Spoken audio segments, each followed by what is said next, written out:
Order the Lynchburg Planning Commission meeting for Wednesday, April 9th, 2025. And before I go any further, I would first like to start by acknowledging the service of Kenzie Johnson, who was our past chair, and Bob Bowden for their service. They were not able to be here, but they worked with us for quite a while, and we appreciate that.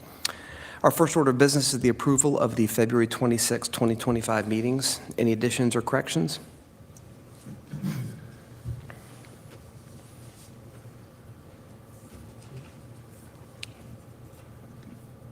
Make a motion. Motion.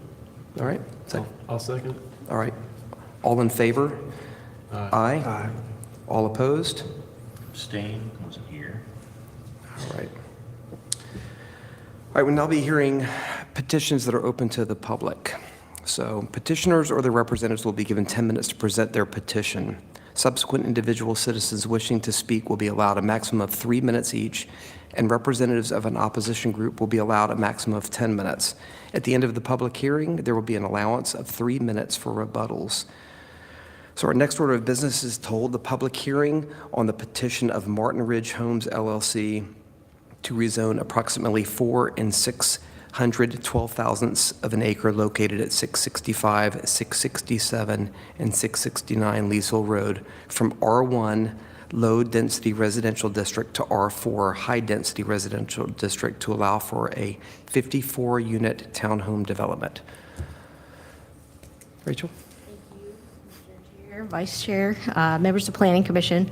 As stated, the purpose of the petition is to rezone 4.6 acres from R1 to R4C to allow the construction of 54 townhomes. The comprehensive plan, future land use map, recommends a medium-density residential use for a majority of these properties. The other portion of the property along Burton Creek is recommended for a resource conservation use. Medium-density residential areas are characterized by a smaller lot, single-family detached housing, duplexes, and townhomes at densities of up to 12 units per acre. Where neighborhoods already exist, infill development should be at a compatible density and housing type. In addition to residential uses, there may be some public and institution uses that may be appropriate if compatible in scale with the homes. The subject properties were annexed into the city in 1976. The existing R1 low-density residential zoning was established in 1978. The properties are bound to the north and east by single household uses, to the south by townhouse-style apartments, and to the west across Leesville Road by residential uses. If the petitions are approved, the property would be developed as 54 townhomes with associated parking. The layout can be seen on the screen here. The concept plan includes the 20-foot vegetative buffer or evergreen buffer adjoining the R1 district to the north, and it also meets the 50-foot setback required by our zoning ordinance. The proposed density development of up to 12.72 units per acre is similar to the density threshold recommended by our future land use map, which is up to 12 units per acre. Additionally, work is not proposed in the flood zone, which is consistent with the future land use map recommendation for resource conservation in that area. At the time the report was written last week and delivered out to Planning Commission, there were no proffers associated with this petition. As a reminder for our newer planning commissioners that we have with us today, Commissioners Mark Cox and Gary Woodson, this is their first meeting. Proffers are voluntary conditions that a petitioner places on themselves as part of a petition. So at the time the report went out, there were no proffers. Rezoning these properties to R4 high-density residential without any proffers would have allowed other types of multi-household development, including apartments, at a density of up to 21.78 units per acre. This level of density would not be compatible with our future land use map or the surrounding area. As noted in my email yesterday, the petitioner did submit proffers, and they are listed here. They state that the site will be developed generally as shown on the concept plan, and that the parking minimum required by our zoning ordinance, which is 1 space per unit, will be exceeded. There is a slight correction to the concept plan in the report where it shows the traffic counts. It is pretty small on the report, but if you caught it, that shows 314 trips per day as a result of this development. This was based on a previous version of the trip generation manual, which is considered the standard for traffic analysis. Based on the current edition, it would be an estimated 361 trips per day. This still falls below the threshold for requiring a traffic study, which is 500 trips per day or 50 peak hour trips. The plan also shows a right-in, right-out access driveway, and I've included a detail of what that looks like here. This is also called a directional median, or a pork chop, more casually. The addition of the proffers does give some assurance that this development will be constructed as shown. Previously, without proffers, staff had recommended denial. It's up to Planning Commission ultimately to forward their own recommendation to council, and there are certainly merits to this petition. Townhomes allow home ownership opportunities, although I think that could be clearer based on the proffer, that they will be for sale units. Townhomes can be a good transition between single household detached housing and apartments. It does align pretty closely with the future land use map recommendation. So objectively at this point, I would lean towards approval. But I do have some reservations about the right-in, right-out access and whether that's appropriate, since it can contribute negatively to traffic overall. So with that, I'll wait for any questions after the public hearing. Great, thank you. Who's here to speak on behalf of this petition? If you could please come forward, state your name, and sign in, and we'd love to hear your narrative.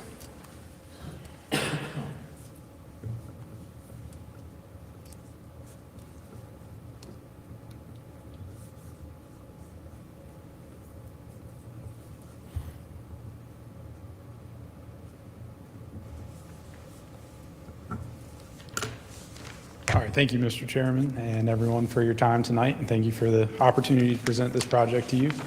And thank you, Rachel, for all your help and for all your information. So I work for Russ Nixon at Nixon Land Surveying, and we're here tonight to represent Carl Martin with Martin Ridge Homes. To kind of summarize this project, there are 4 existing dwellings. It's three separate parcels currently, 665, 667, and 669 Leesville Road. There's 4 existing dwellings, 3 right off Leesville Road, one's kind of set further back off the road. They're pretty dilapidated, need a lot of work. Our client is proposing to tear down all 4 existing dwellings, vacate these interior lot lines that you see there between the pins, combining these into one larger tract. It ended up being about 4.5 acres, a little over 4.5 acres, and to construct 54 individual townhome units. They'd be on their own separate lots. They'd be available for sale.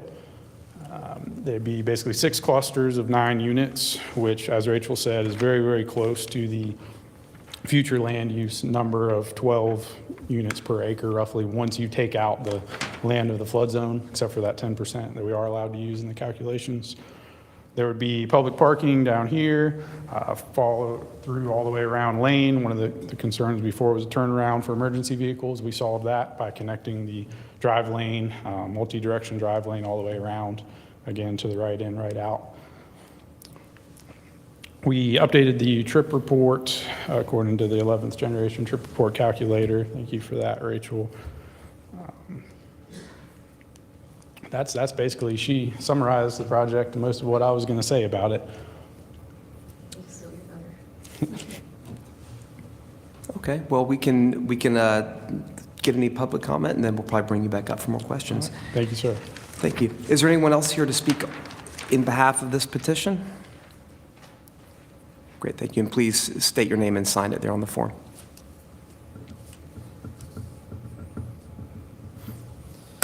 I'm Russ Nixon with Nixon Land Surveying.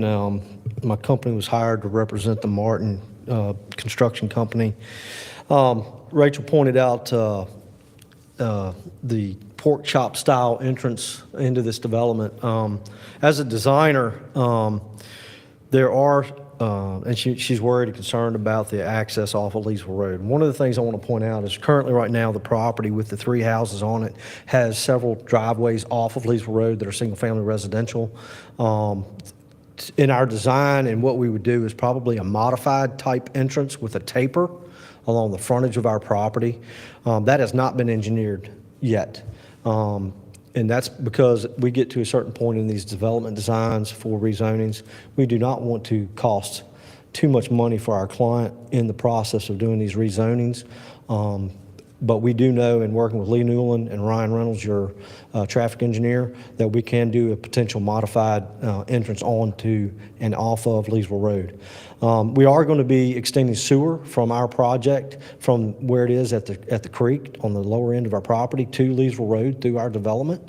That would end up being a public utility easement that future folks along Leesville Road could potentially tie into if they needed to.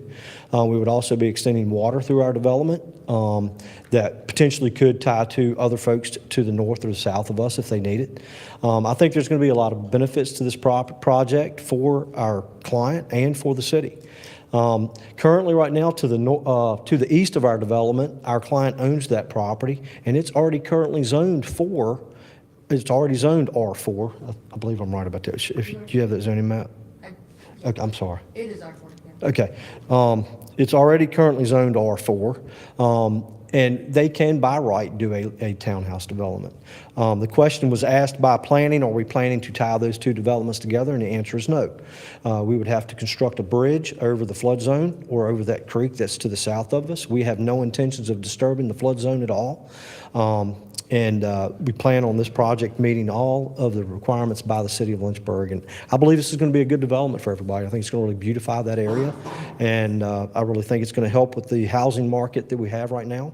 The homes that are going to be constructed are planned to be $275,000 for sale.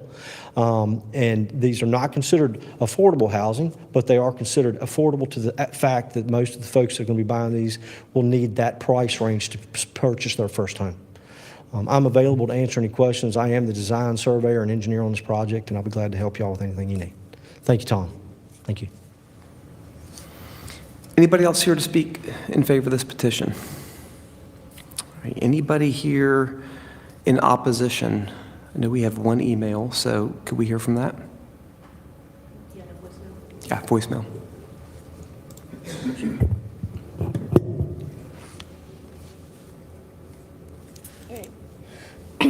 And this voicemail is from James Burton.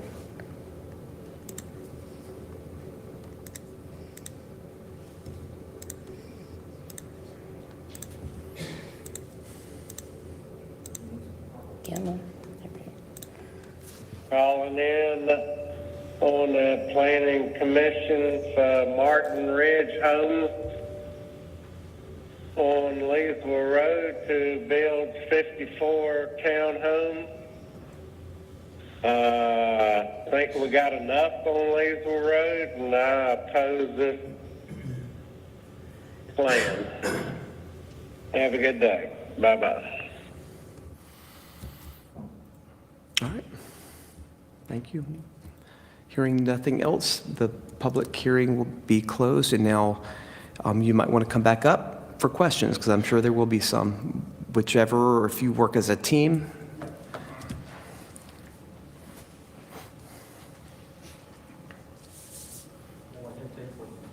Okay. Just to be clear, all of the homes will be for sale? Yes. That's correct.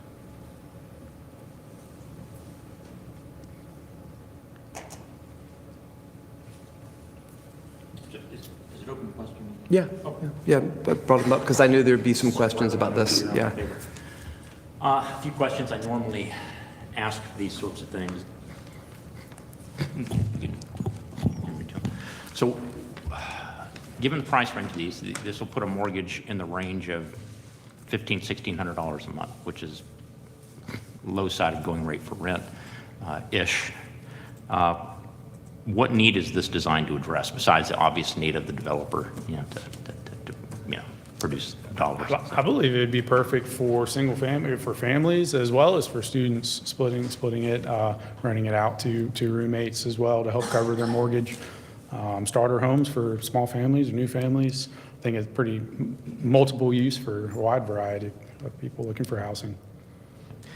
Is there going to be a property owners or homeowners association? There will, yes, sir. Is there going to be a clubhouse for the residents? Yes, sir. Not at this time. We have not proposed. you may have already heard this before, I don't know, but kind of here's where I have been on these things. We're kind of in the middle of the current planning for the city comprehensive plan right now.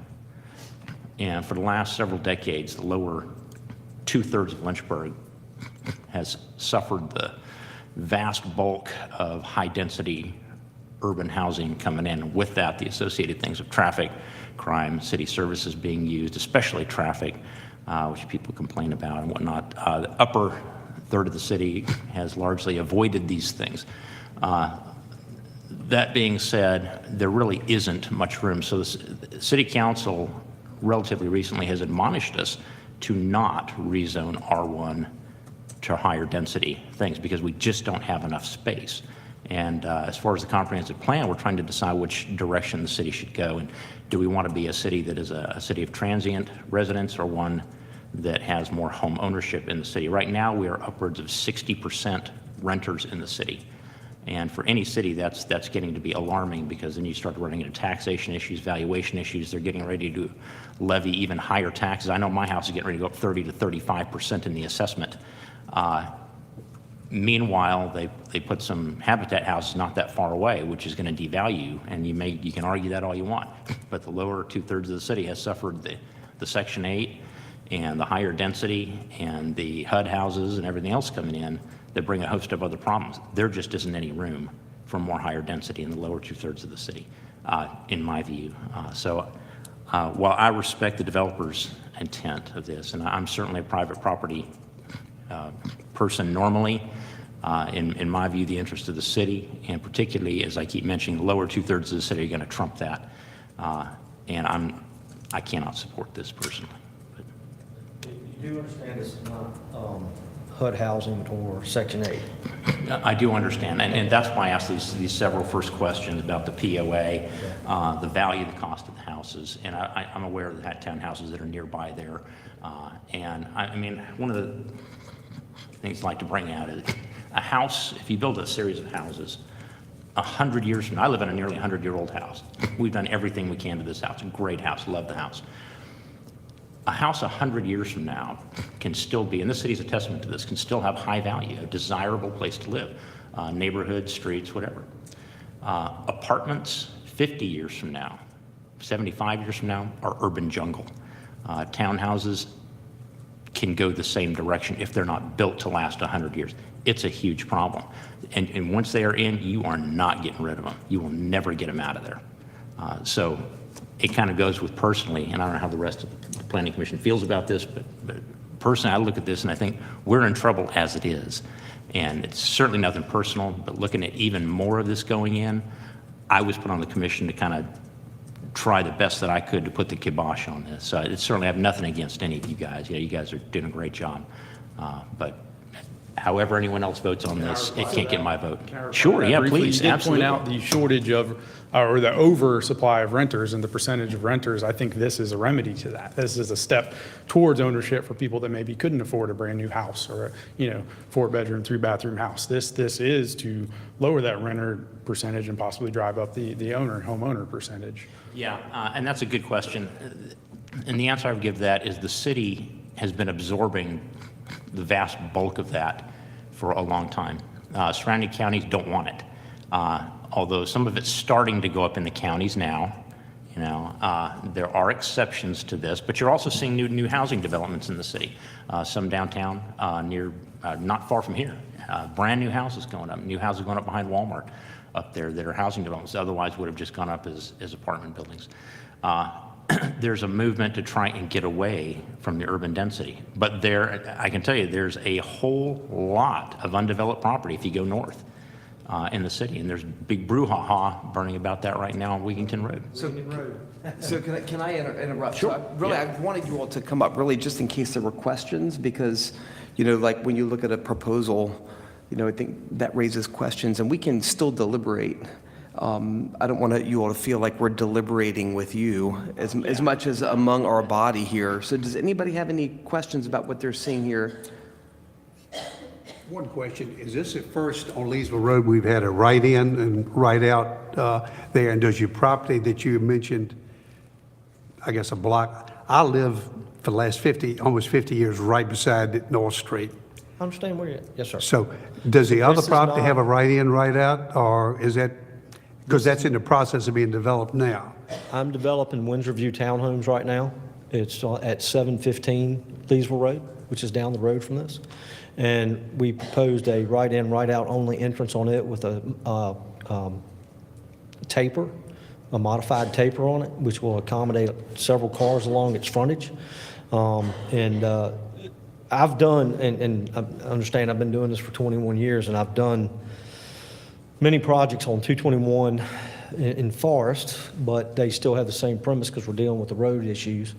And we haven't had any issues with any of the pork chop style entrances we've placed there. Most of them that I try to design will have that modified entrance so that it allows for a kind of a deceleration into the property. It's not considered a deceleration lane, but it's considered a taper that will allow for that control into the lot and gives that person time to get off the street and out of someone's way from behind them. But yes, there's going to be a right-in, right-out only entrance going into 715 Leesville Road at the Windsor View Townhouse development. But to be clear, the Burton Street Apartments, which is east, Just south of it. does not have a taper. So you mentioned other land. Is that the land 604? It's partially in that green conservation area? It's a triangular piece? Okay, yeah. Yeah, it has a conservation area across the, okay. So, Rachel, you said you were concerned about the right-in, right-out causing worse traffic problems? Well, not to say that it necessarily makes it worse. Right in, right out can be safer because you eliminate the left turn. There's no potential for, the left turn conflicts either, coming in or going in out of the facility. And there are instances where I think they make a lot of sense. Copley Place was a good example because it was so close to Timberlake Road. I think that was really the only solution there. But that's separate from this petition, so I don't want to confuse anything.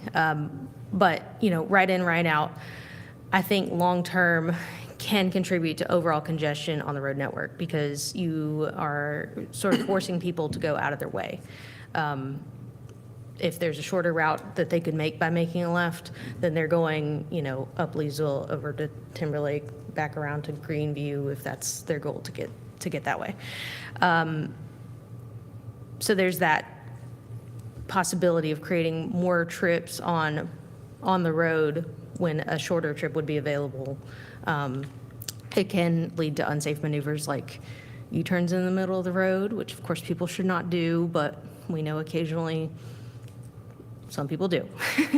And then it can lead to other people using streets, people using other streets or other driveways or parking lots or whatever as turnarounds. So you've prevented the left at the site, but overall, they're still going to make a left somewhere else. Somewhere else. Yeah, And are U-turns in the middle of the road technically illegal? as far as I know. Yeah. I don't do it. So the use of the pork chop, it's something that, from a design standpoint, that I've learned to use because of the Virginia Department of Transportation. They've encouraged us to do them on many, many projects. And it's because of the cross access to take the left out of a project. They're worried and concerned that our mathematical numbers for any traffic study or any type of trip generation may not be 100% accurate, okay? And they're concerned that in future, by not forcing them to take that right out, that in time, 10 years from now, the traffic coming towards this development from the north could potentially be so high that when they go to cross traffic, there could be an issue. In this situation, we got plenty of sight distance either way. We don't have to do a pork chop entrance. We provided that because we felt it was a safer option, and our entrance being directly across the street from North Street, we felt it was a safer option for the folks coming out of North Street as well. That's why we provided the pork chop right out, right in only. So one thing the city engineer did note is that if they do move forward with the right in, right out, which at this point they've proffered the site plan or the concept plan, and that's part of it, so they would be doing that. As you can see on the aerial here, where North Street comes out, that is almost right where their entrance to the site is. So the city engineer noted that the pork chop would need to have longer barrier chops, whatever you want to call them, to prevent, I'm assuming, to prevent people from jumping across to North Street and then making that turning movement they would have made out of the site. So, to try to control that. Examples in Virginia is the one they just constructed on US 29, they had 151, where you go to the Winton. It took the state of Virginia a year or 2 years to get that pork chop in. And again, speed on US 29, there's a problem, and there've been accidents there. That's another concern I have on this one here, is it growth on, living on Leesville, right off of Leesville, coming out of North Street probably 10,000 times or more over the last 48 years, is safety. I've had two of my neighbors have had, very serious traffic accidents coming out of North Street into Leesville Road. Very, very serious accidents. And that's what we're trying to prevent with the pork chop. And sometimes we got to look at this and say the market's got to dictate. If someone doesn't want to have to take a ride out and drive a little bit further to get to where they're going, the market kind of dictates whether they're going to like this entrance or not. And that's going to dictate whether somebody moves here. If they look at if everybody's analyzing their drive from their home to their job, which I've never really done, or is that going to be something that's going to dictate somebody's ability to buy a townhouse in here? And I just think that a pork chop entrance can be a safe way to control traffic. And yes, she's right. They could take a left out of this and get on Greenview Drive a lot quicker. But at the end of the day, it's about safety. And that's one of the arguments VDOT has given us. The pork chop entrance is all about safety and entrance in and out of a project. Did you have another question for them? I was going to let them sit down. I was kind of changing gears on that, but yeah, just another question. Just about the zoning, does the design not fit? Are you using R4 zoning because the design doesn't fit on R3 or another zoning type, or what's the? So R4 is the only residential zoning that allows townhomes by right, but it also allows apartments. So R1, just real quickly, R1 is low density. R2 is medium. So R1 is essentially just single-family detached homes. R2 is single-family detached homes on smaller lots. R3 is where you get into duplex and single-family detached homes. That's really it. You can also do things like townhomes by conditional use permit in R3. Okay. So if they were to go R3, which would really be their only other option, they would have to rezone to R3 and get a conditional use permit. So it's kind of a roundabout way of doing it. Yeah. And again, one more response to the density thing and the R4 is this: we're actually using almost half the allowed density in an R4. You're allowed up to 21 units per acre, and this proposed plan is only 12 units per acre, and they have done a proffer to substantial compliance to this plan. So this is not nearly as high density as could go on this lot, or the lot they own next door that already is R4. He could cram 21 apartments per acre on that property by right if he wanted to, but he has no intentions of doing that. So this is actually much less density than could be on an R4 property. Yeah, I think you all can probably have a seat. I think we have to deliberate some here and hear one another. So if we have any other questions, I'll call you back up. Thank you. Thank you. So I understand you live across the street, and traffic seems to be. Lived there for 48 years. Yeah. Right off of North and Middle Street there.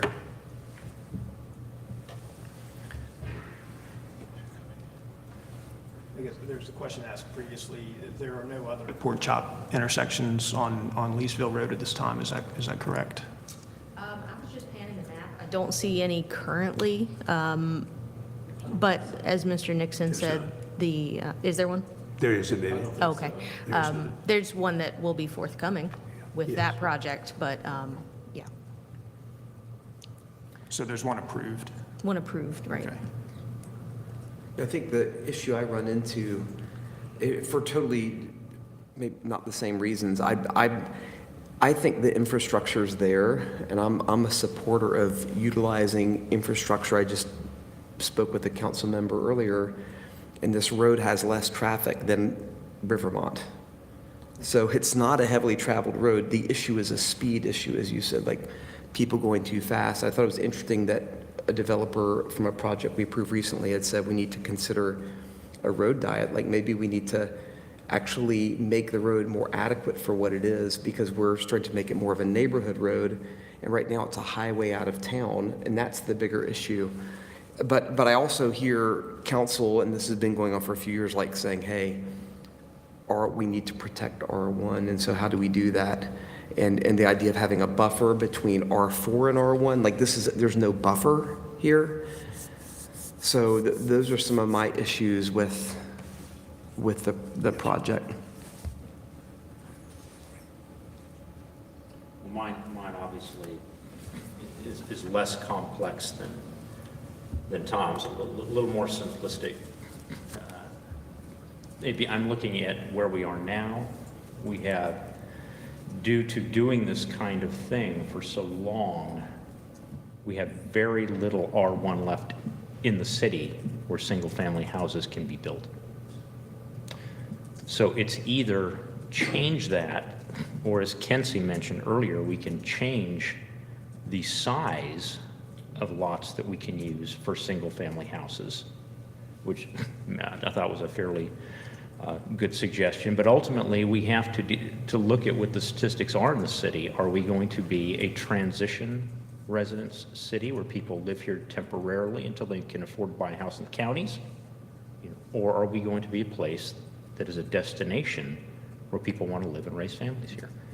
And you look at the nature of the type of development, that not just this, but things similar to this, is what is the future of this? It's not hard to predict. It's not hard to see where this goes in 30, 40, 50 years. So again, just to reiterate, council has, I remember David mentioned this in an earlier meeting, asked us not to rezone the limited amount of R1 that we have for houses, single-family houses, to high-density housing. That is what this request is asking us to do. And the problem I have with just laying it out like that is, I know what happens when you say it's going to be R1. Houses become way too expensive, and they don't meet demand, and I have one in my neighborhood, where the houses, I remember, I think the sign was 275.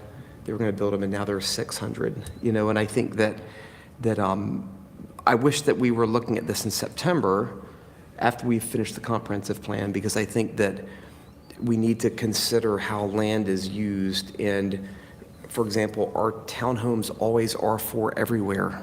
Is that, that's not a high density as compared to having a 7-story apartment building. So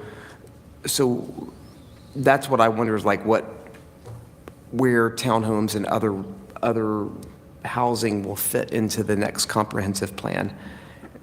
That's more my thing. I hate to just shut something down that I think is useful, but at the same time,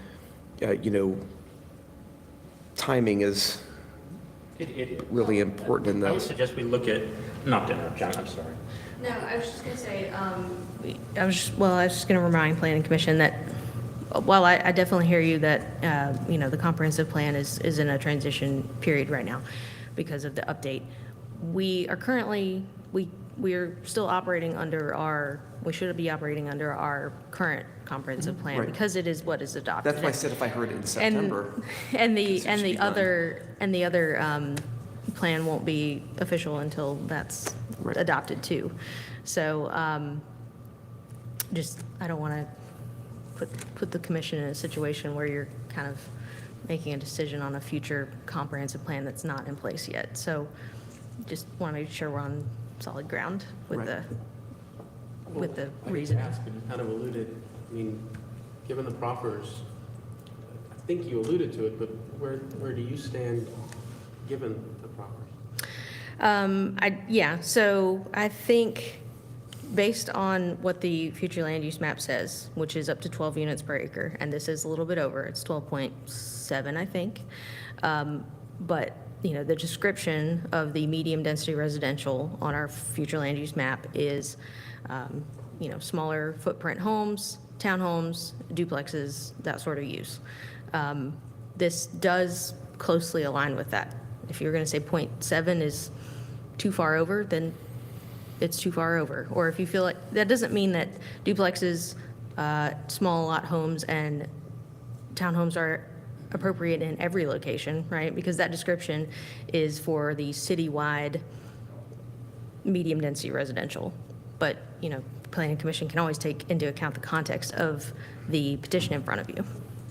So I think the proffers definitely get it to a better place. I would lean towards approval. I think there could be more clarity on the for sale piece because they've proffered compliance with the concept plan, which does show individual lots, but that doesn't necessarily mean they will be lots for sale. So. Maybe we could ask that. Well, they Yeah. did say that is the intent, and if they want to tweak the proffers, Right, that would they're be still able to do that. a good question that was raised, like, is this something that could be tweaked to say that the lots will be for sale individually? Is it my understanding by state code, if we present a new proffer in addition to what we've given to you before city council, that it can be accepted? Isn't that true? So if I mean, we Yeah, know. if you said, yeah, we can do that, you Yes, could just we change. can do that. Yeah. You could do it between now and city council. Yeah. I don't think planning commission could act on that proffer today because we don't have, because there are multiple owners. So we don't have both of them here. Oh, I So see. they would need to make that official Right. by, signing the application. And So, we would do that. It's in the narrative as well. Yeah, Right. it is in the narrative of our site plan that these are for sale. So if we're following the plan, and we've already agreed we're going to build it per the plan, that narrative is the text of the plan. It's part of it. So we would be building these for sale. Right. Absolutely. And I don't know if it's even needed to be proffered because it's in our narrative that they are for sale. Okay. Do you agree with that, Rachel? I think it's the Well- nuance between, yeah, I mean, if it's not explicit, then to me, it's not, Okay. it's not included. We'll But gladly add that. But, Thank you, I mean, Tom. so if the commission felt like that would make a difference and you had to table it, you have that option. If, with the understanding that that's what they're moving forward with the council, you feel comfortable, if it doesn't change your decision either way, then I would suggest going ahead and voting today. Right. But if it does, then you have that option. If that makes sense. Any thoughts?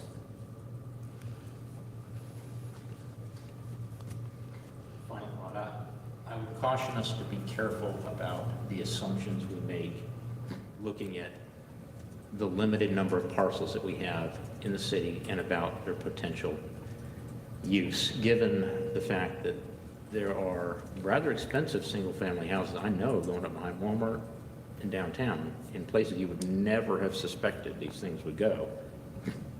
$400,000 to $700,000 houses. They are selling.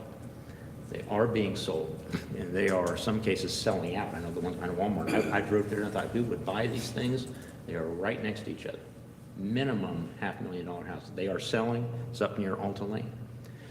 So when we look at things and say, well, this is never going to be anything else, I would, again, just caution us to be careful about that because land can be used in ways that you don't expect. Is this what we want more of in the city? And I'll just close my comments with that. Well, I agree with Chuck's position, and I've made that clear before. And I think that's valid here, between protecting R1 and addressing traffic and safety concerns. I would not be supportive.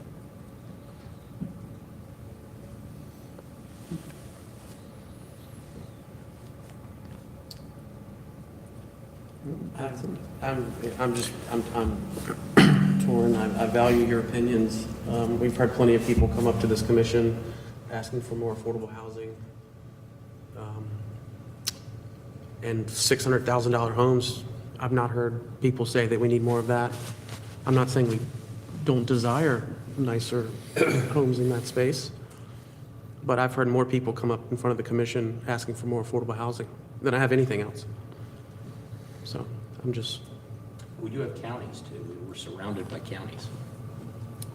I think it's dangerous to say we want to push people who need affordable housing into the county. I don't think that's very, Very small footprint, the counties are right there. I mean, we can disagree, you know, but I mean, Lynchburg's not New York City. It isn't.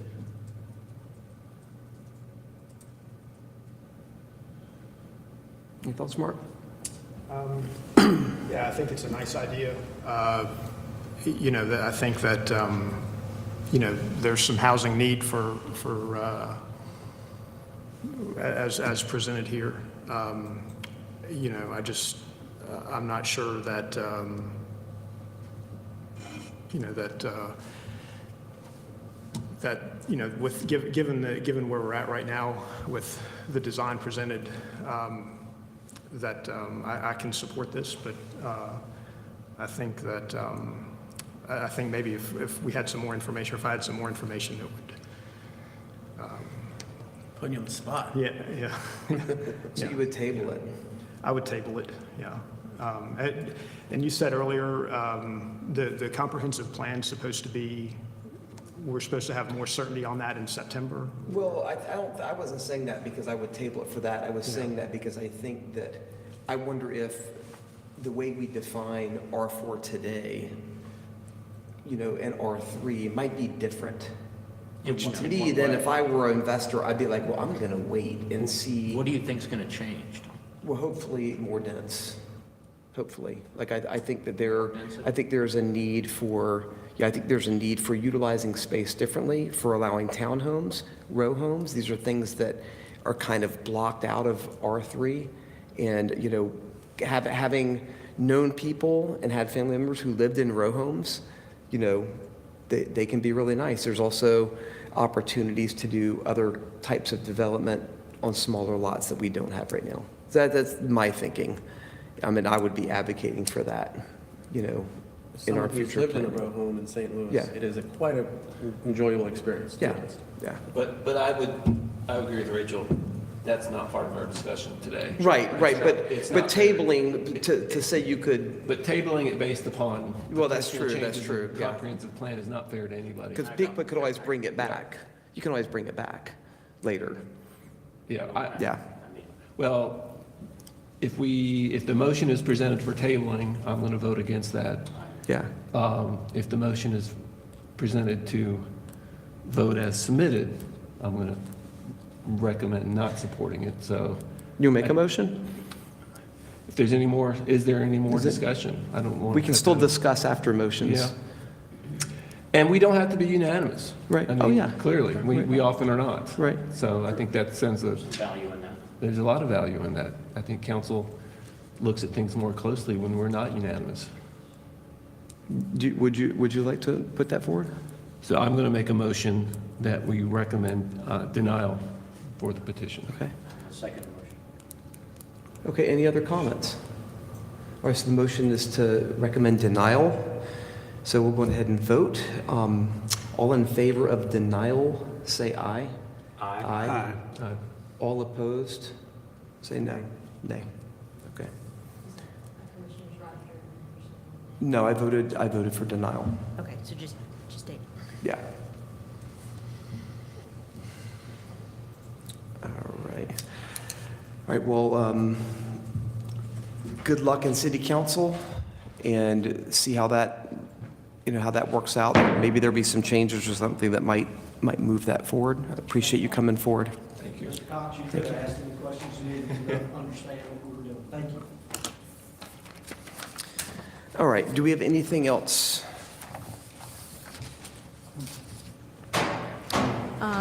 No, not at this time. I don't believe we have an item for the 23rd at this point, so that meeting may be canceled, just as a heads up, but we will let you know for sure. Okay. And like you said, we thank Commissioners Johnson and Bowden for their service to Lynchburg, and welcome to the new folks. We Yeah, so appreciate you. Can we, get formal introductions, because we didn't start with those? Well, I guess Tell a you little bit can't. about who you are and what you do? Although I know you. Yeah, my name is Mark Cox. I've lived in Lynchburg about 25 years. I currently work with Consensus Real Estate in downtown. And before that, I worked at Framatome for 19 years.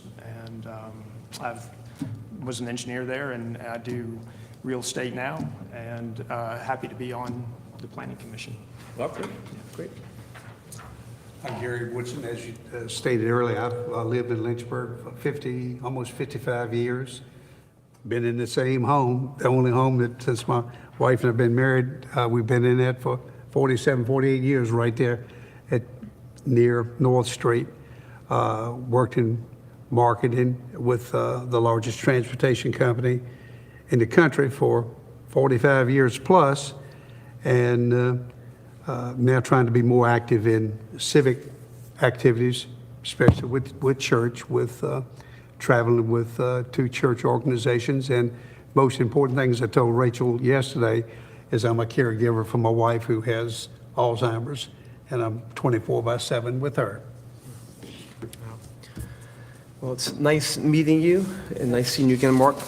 Anybody have a motion to? I do have just one quick question. What will the concept of the developer making the proffer that the lots will be for sale, that will not end up going to council, is that correct? No, they could still submit probably will. an additional proffer. Yeah, they could do that. That's their option. In my line of discussion was to actually put in a developer's mind that there are other options, there are other opportunities, and sometimes waiting is a better option. You know, I'm not going to do an R4 the same way I didn't vote for Langley's development. I'm not going to, because you need that transition. I think there's a lot more creative things that could come of that. So we'll see what happens. Anyone have a motion to adjourn? What's that? Anyone having a motion to adjourn? No one's opposed? Then let's go. Thank you.